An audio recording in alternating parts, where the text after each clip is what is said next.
насладимся. Здравствуйте, дорогие друзья!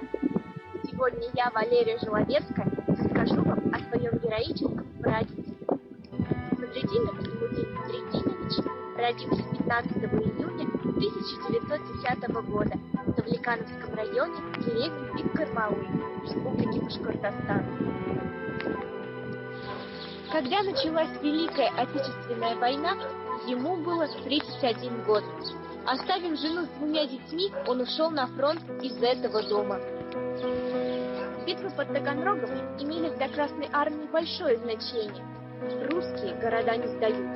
Эти слова прозвучали еще в конце XIX века, в годы Крымской войны, когда англо-французская эскадра била по городу из пушек, заставляя местное население сдаться. Но люди выстояли, и уже спустя полвека жители также мужественно одними из первых приняли на себя удар фашистов всего через 3,5 месяца после начала войны. Моему прадедушке в одном из боев пуля пронзила указательный палец правой руки.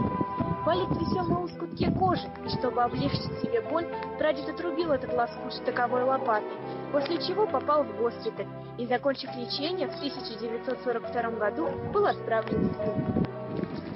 Вернувшись с фронта, он до конца своих дней работал почтальоном в колхозе и воспитал 7 детей. Умер 24 апреля 1982 году. Похоронен на родине.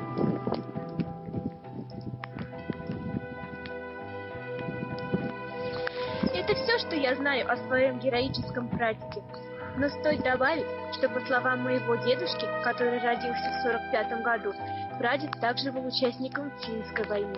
Но несмотря на все это, он никогда не повышал голос, любил жизнь и радовался каждым ее мгновением, какими бы они ни были.